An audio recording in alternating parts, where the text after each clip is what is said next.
사랑하는 성도 여러분, 오늘은 교회력으로 맥주감사 주일이라고 했습니다. 구약 성경에 나오는 이스라엘의 오랜 절기 중에 하나입니다.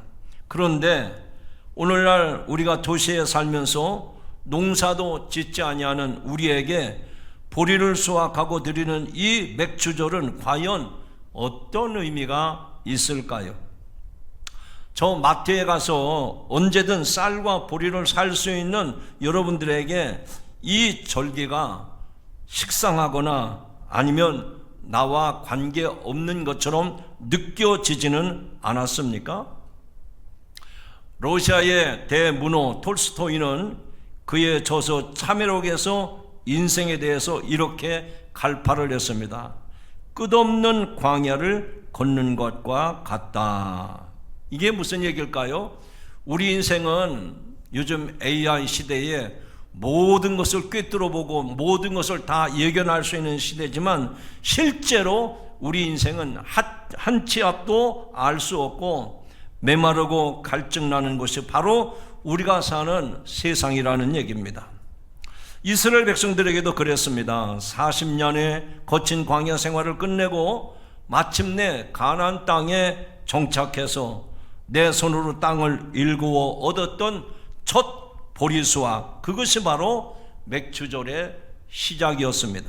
그러므로 맥주절은 단순히 보리 농사가 잘 되었다 그런 기쁨을 넘어서 그 거친 광야를 지나 마침내 우리를 살리시고 먹이신 하나님의 신실하신 손길을 정말 우리 마음속에 꼭 기억하는 날이라는 얘기입니다. 치열한 삶의 한 복판에서 잠시 멈춰 서서 지난 상반기 동안 우리를 살려주신 하나님의 은혜를 기억하기 위해서 오늘 우리는 이 절기를 지키는데 과연 오늘 현대인들에게 이 맥주절의 영적인 의미가 무엇일까? 이 말씀을 꼭 기억하고 여러분 마음 깊은 곳에서부터 진정한 감사가 있기를 주님의 이름으로 축원합니다. 첫 번째는 내 힘이 아닌 하나님의 공급하심을 고백하는 절기가 바로 맥주절입니다. 따라합시다. 내 힘이 아닌 하나님의 공급하심을 고백하는 것입니다. 신명기 16장 10절 말씀을 한번 크게 읽어보시죠. 시작. 내 하나님 여호와 앞에 칠칠절을 지키되 내 하나님 여호와께서 내게 복을 주신 대로 내 힘을 헤아려 자원하는 예물을 드리고 라고 말씀합니다. 여러분 농사 경험이 있습니까? 직접 농사를 짓지 않더라도 여러분의 부모님들은 다 농사일을 하셨던 분들입니다. 그분들의 이야기는 농사는 인간의 노력으로만 되지 않는다라고 말을 합니다. 무슨 얘기인가 하니 적절한 때 비를 내려야 하고 또 따뜻한 햇살이 들어야 됩니다. 그리고 바람이라고 하는 것이 불어야 곡식이 영걸어가게 되는 겁니다. 현대인들은 모든 것을 자신의 능력과 노력과 혹은 연봉과 성과로 평가하곤 합니다. 그러나 맥주절은 우리들에게 질문합니다. 정말 당신의 노력으로 당신의 힘으로 여기까지 올 수 있었습니까? 그렇지 않습니다. 내 힘이 아닌 하나님의 공급하심을 고백할 때 모든 것이 하나님의 은혜였구나. 이 고백이 오늘 맥주절을 맞이한 여러분의 고백이 되기를 주님의 이름으로 축원합니다. 1969년 아폴로 11호가 인류 최초로 달에 착륙했을 때 전 세계는 달을 밟은 닐 암스트롱에게 환호를 했습니다. 하지만 그 시각 달 궤도는 비행선에 홀로 남아 달 뒷면의 어둠 속에 돌던 또 한 명의 우주 비행사 마이클 콜린스가 있었습니다. 지구와의 통신마저 완전히 끊긴 암흑 속에서 그는 철저한 고독을 맞이했습니다. 훗날 그는 지구로 돌아와서 뜻밖의 이런 고백을 남깁니다.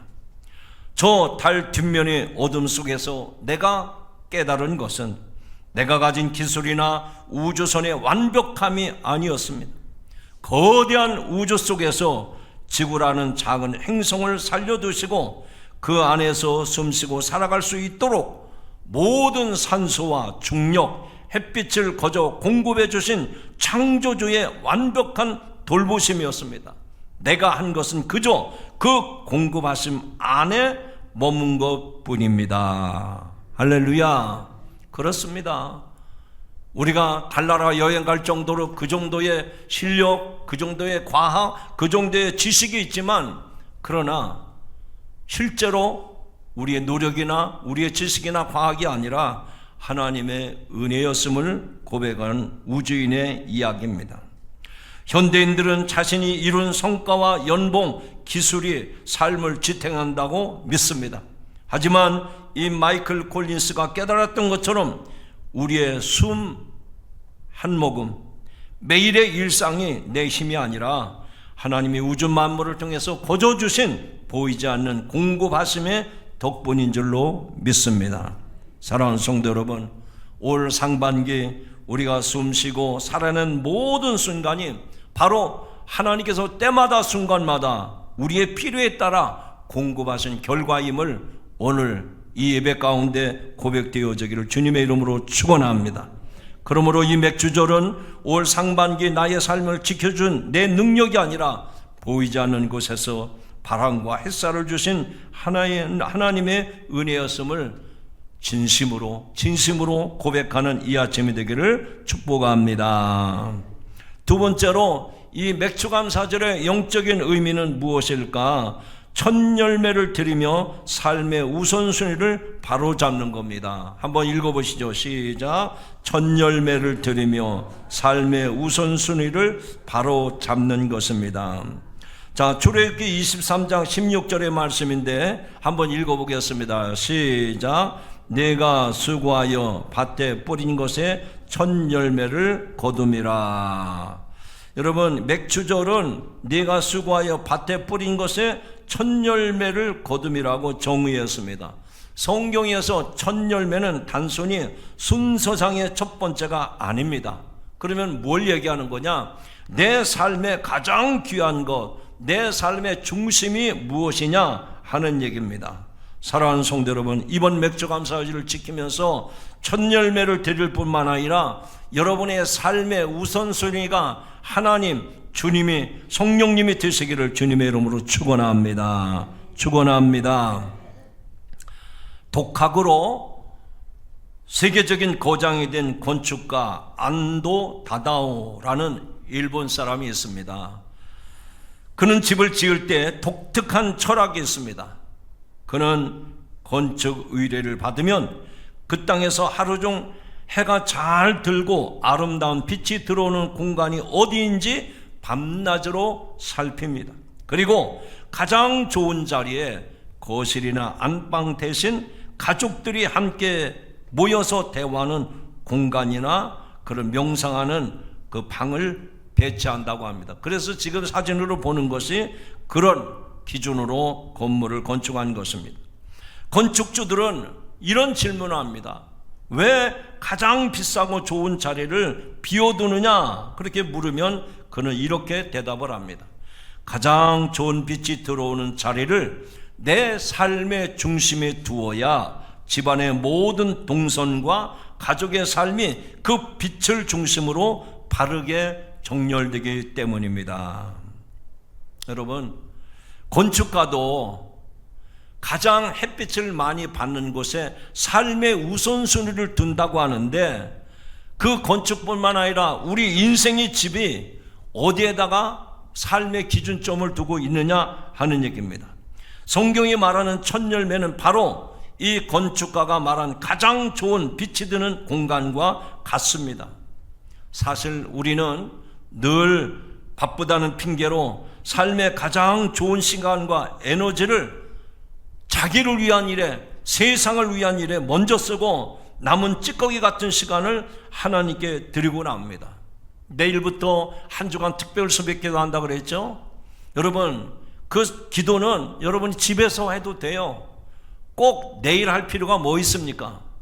근데 왜 이렇게 교회에서 후반기를 위해서 한 주간 집중해서 기도하자고 하는 겁니까?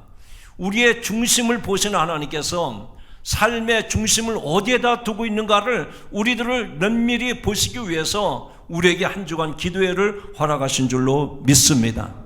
물론 바쁘죠. 피곤하죠. 할 일이 많아요. 새벽까지 출근해야 돼요. 그러나 바쁘고 피곤하고 해야 할 일이 많지만 그래도 하루의 첫 시간을 하나님과의 독대하는 시간을 갖는다면 그 하나님께서 여러분의 일터에도, 여러분의 건강도, 여러분의 모든 일도 책임져 주실 줄로 믿습니다. 제가 요즘 교회마다 소식을 들어보니까 새벽기도 안 하는 교회가 수다합니다. 그것을 당연하게 여겨요. 그렇게 할 바에는 아예 새벽기도 하지 않겠다고 선언하는 교회도 많이 있습니다. 저는 그렇게 생각하지 않습니다. 예수님도 새벽에 일어나 기도하셨습니다. 여러분, 기도가 우리 영혼을 살리는 길인 줄로 믿으시기 바랍니다. 여러분이 수고하고 노력하고 그래서 좋은 성과를 드러내고 또 삶의 아름다운 열매들이 맺어지겠지만, 그러나 그 성을 하나님 허무시면 하루아침에 무너지는 거예요.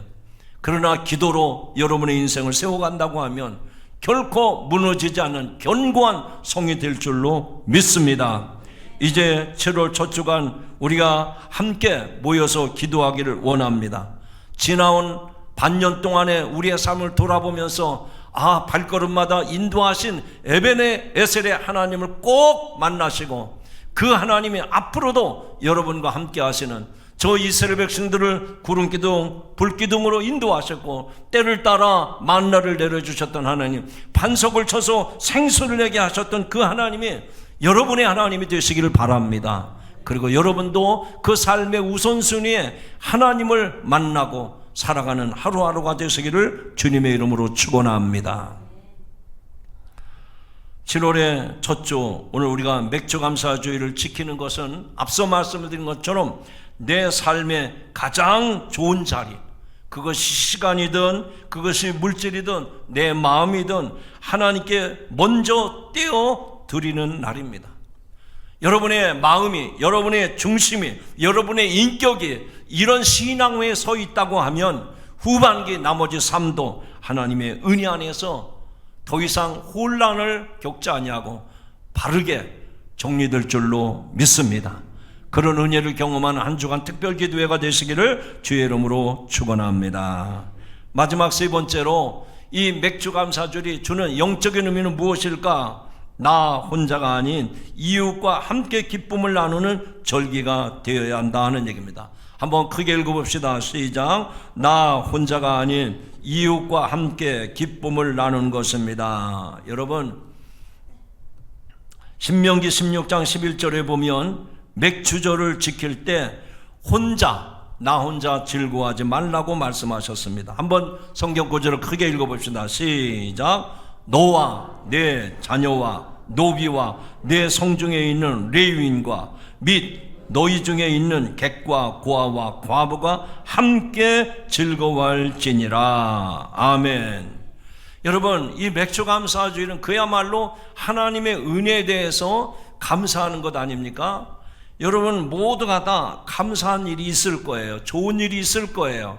그런데 그 좋은 일, 감사한 일을, 기쁜 일을 혼자만 즐거워하지 말고 모든 사람과 함께 하는 감사가 되라 얘기입니다.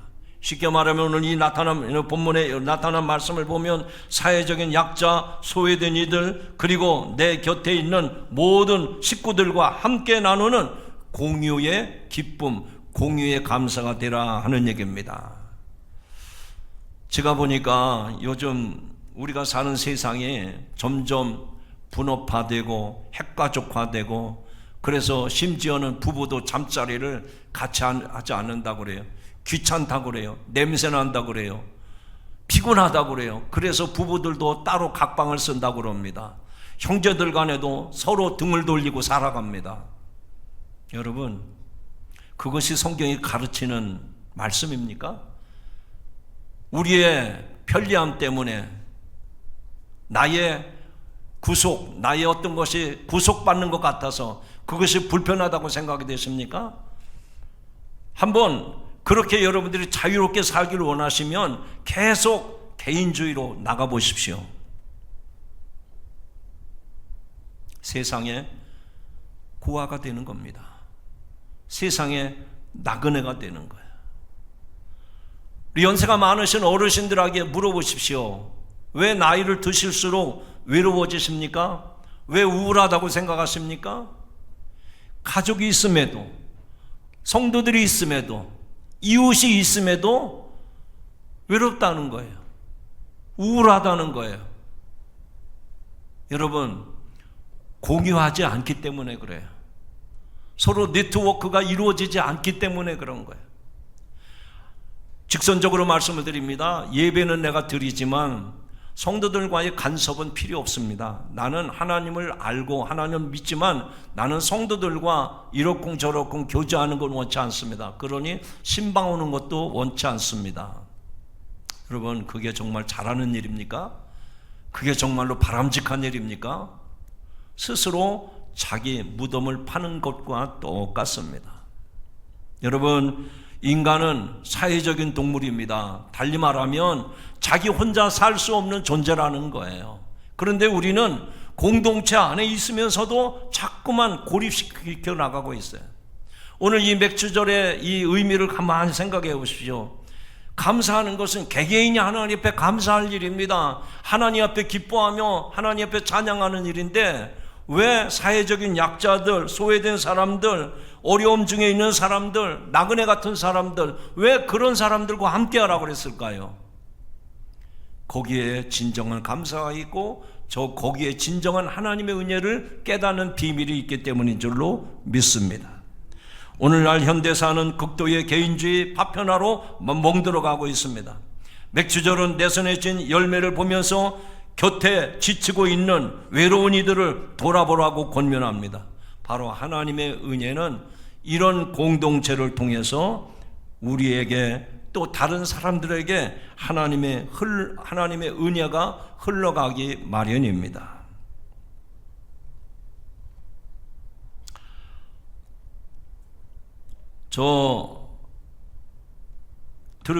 터키라고 하죠. 이 터키에는 수백 년간 이어져 온 아름다운 나눔의 전통이 있다고 합니다.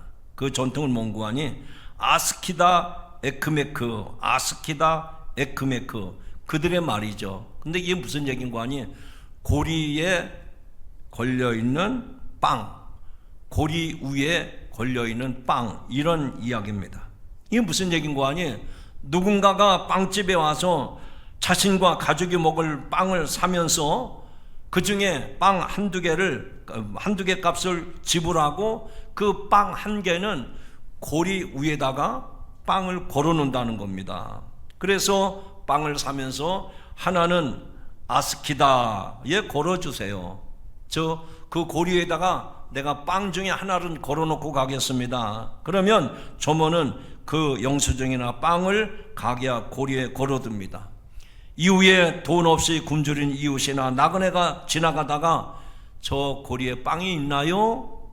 라고 묻고 그 빵을 대가 없이 가져가서 식사를 챙길 수가 있다는 겁니다. 사는 사람도 주는 사람도 서로 얼굴을 모릅니다. 다만 자신이 받은 일용할 양식의 기쁨을 누군가와 아무 조건 없이 나누는 것입니다. 성도 여러분, 오늘 우리는 수년 동안, 아니 어쩌면 평생 동안 맥주 감사주를 지켜왔습니다. 이것은 우리 몸에 습관화가 되어 있는지도 모릅니다. 그런데 너무 오랫동안 습관화가 되다 보니까 그만 잘못된 편향적인 방법으로 고착화됐어요. 나만 하나님께 감사하는 거예요. 다른 사람이 어떤 어려움 중에 있는지, 다른 사람이 지금 어떤 고통 중에 있는지 돌아보지 못하고 나만 즐기는 겁니다. 나만 즐기는 거예요. 성경이 말하는 맥주절의 기쁨은 내 곳간에, 내 창고에 보리가 가득 찬 것을 보면서 배를 두드리면서 좋아하라 좋아라 하는 절기가 아닙니다. 내 손에 들린 첫 열매의 기쁨을 보면서 동시에 내 주변에 있는 나그네, 고아, 과부, 외로운 사람들, 힘들어하는 사람들과 함께 하는 날입니다. 제가 이 맥주감사 주일을 맞이하면서 제가 아내하고 그런 얘기를 했습니다.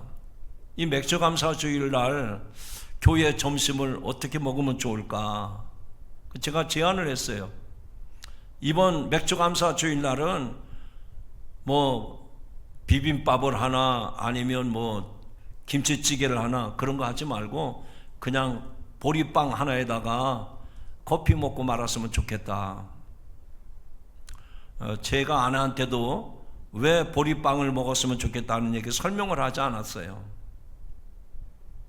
여러분, 여기 계신 분들 중에 보릿고개를 경험하신 분들이 많이 계실 겁니다. 우리가 보릿고개를 기어가면서 강냉이죽 먹던 시절, 보리떡 먹던 시절, 개떡 먹던 시절을 한번 생각해 보십시오. 요즘에는 먹고 남은 것이 지천입니다. 옆에서는 굶주려 죽어가고 있는데도 너무 풍성한 거예요. 그리고 자기 만족에 빠져 있습니다. 오늘 우리 맥주감사주를 지키면서 지금도 물 한 모금 넘기지 못하는 우리의 어려움을 당한 이웃들이 있습니다. 지금도 밥 한 끼를 제대로 못 먹는 어려운 이들이 있습니다.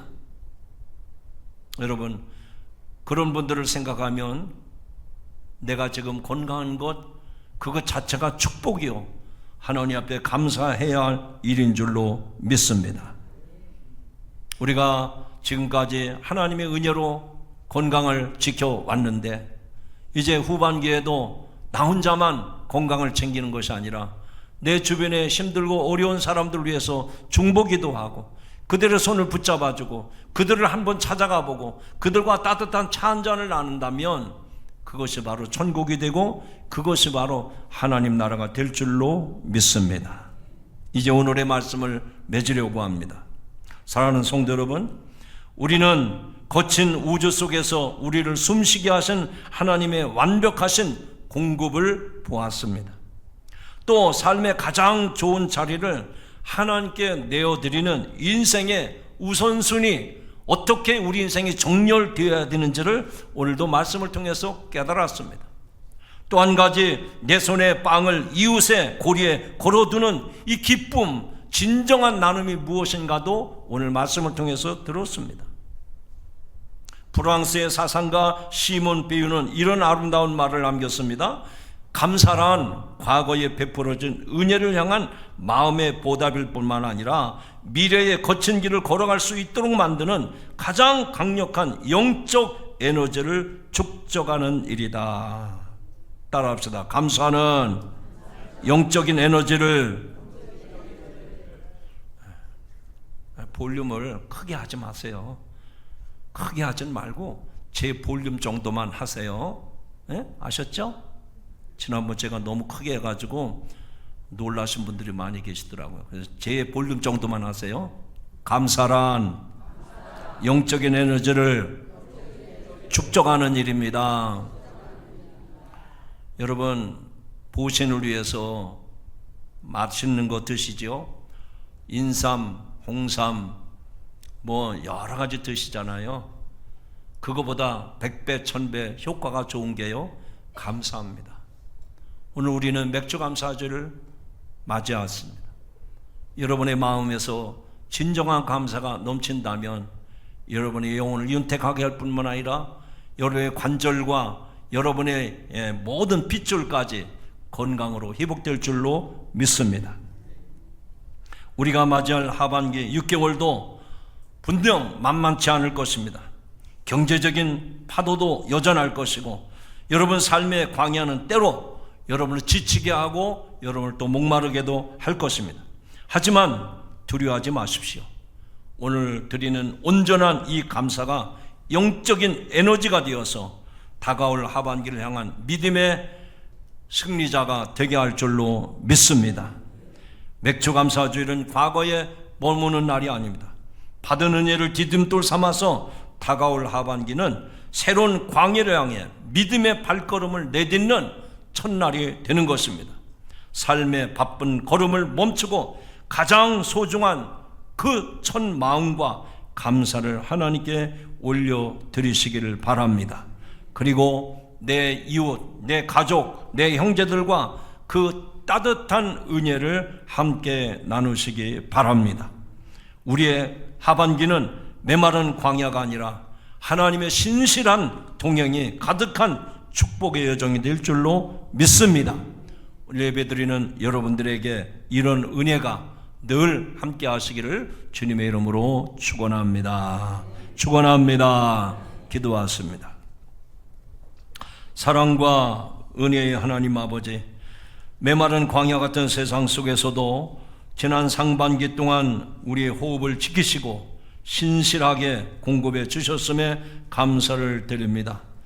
이제 우리의 바쁜 걸음을 멈추고 삶의 가장 좋은 자리, 첫 마음을 하나님께 올려드립니다. 내가 받은 은혜의 빵조각을 내 곁에 지친 이웃들과 기꺼이 나누는 통로가 되게 하여 주옵소서. 원망과 염려에 내 마음을 내어주지 아니하고 오직 하나님의 은혜만을 기억하기를 원합니다. 오늘 드리는 이 감사를 통해서 영적인 에너지를 삼게 하시고 하반기에 믿음의 닻을 높이 올리게 하여 주옵소서.